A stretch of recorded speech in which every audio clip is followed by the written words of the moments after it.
All right. Mr. Savage is 60 years old. He is a judge on the Court of Appeals. He seems to have fashion and accommodation with life, to some extent. Why couldn't you leave the poor bugger alone?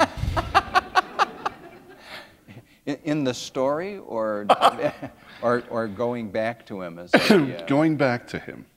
You know, there was a inner propulsion to do this that I tried to resist at first, much as I had for about 18 years up to the point I started writing again.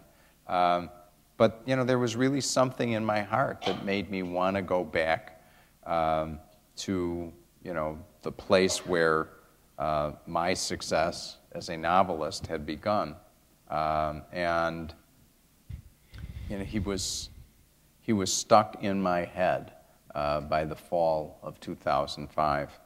And I was, you know, I thought to myself, this is a bad idea, but it was one of those things where eventually, through a series of circumstances, I ended up with what I thought was a great idea. Had your publisher or editor or fans or friends said to you, you have to do a sequel, we have to know more about this man and where he's going? There was a constant clamor over the years from readers.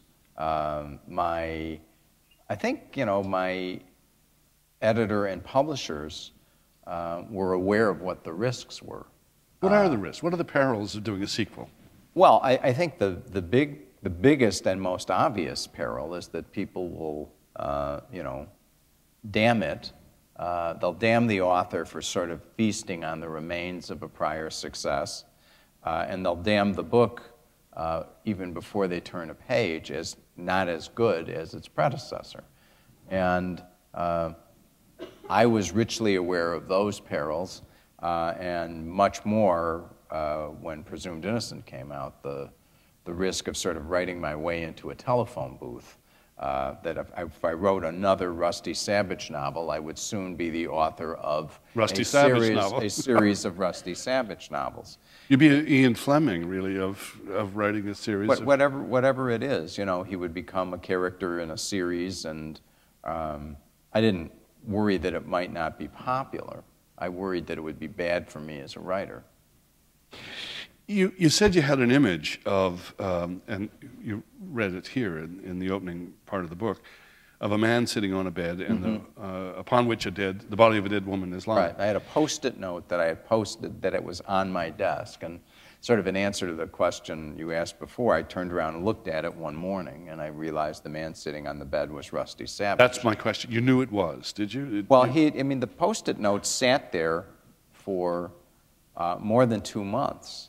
And I was asked to write a little novella for the New York Times Magazine. It was subsequently published as Limitations.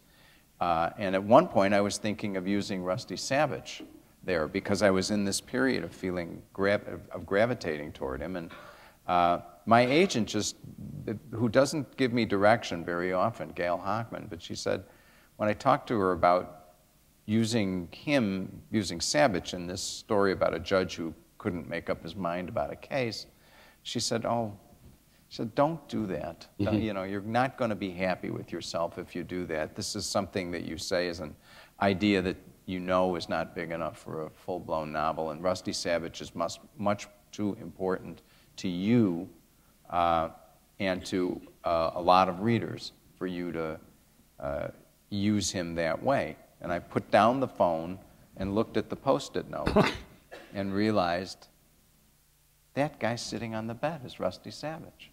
And it was really, I don't have a lot of spine-tingling moments. And that was one. But that was a spine-tingling moment. John Irving said that he never starts a novel until he knows what the last sentence is, and then he writes to it.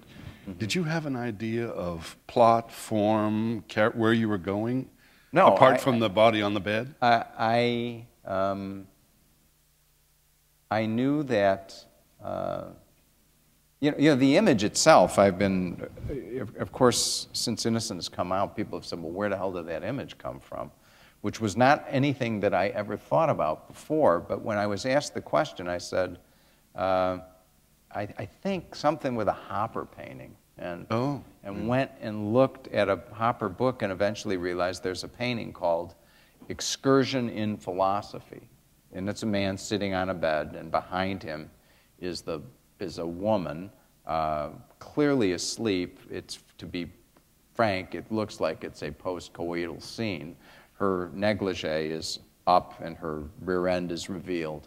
And he is sitting, you know, for whatever reason, looking quite bereft. And it's a very striking and great painting. I do not remember ever seeing that painting, but I clearly did. So now that I've told that, I don't remember the actual question that you asked. How you got from the image to the...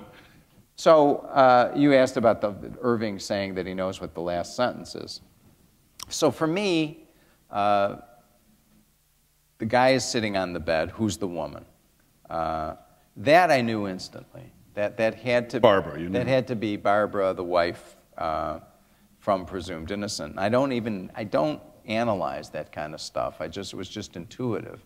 But obviously, that would be a just opening to readers of Presumed Innocent, and would do something to answer the question of, you know, how could he live with that woman all those years? After what happened. So, because, you know, clearly he wasn't going to have to live with her throughout the duration of this novel. But when I really got into asking myself the more important question, which is what would they still be doing together?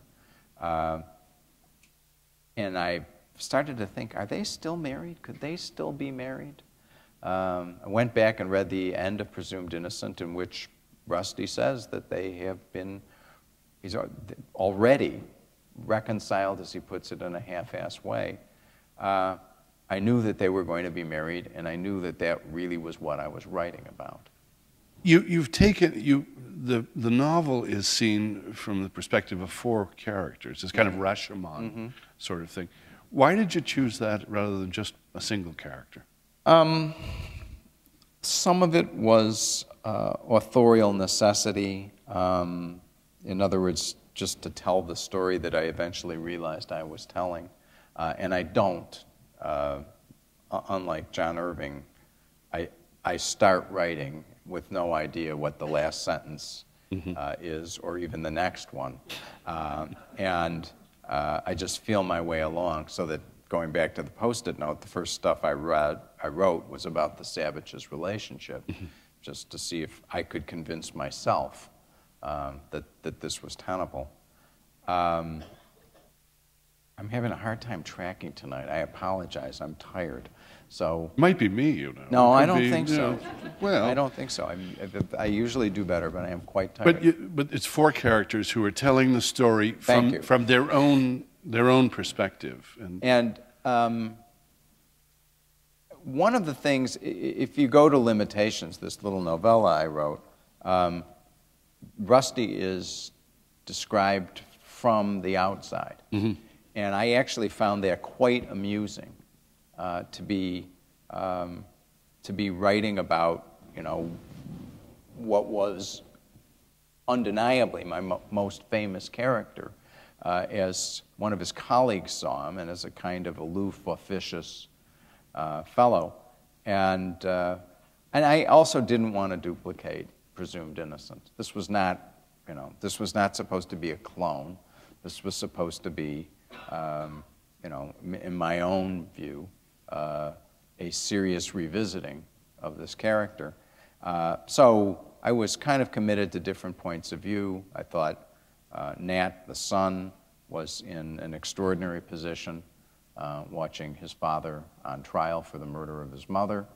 And then there were characters like Tommy Molto, whom I never expected to write from his point of view.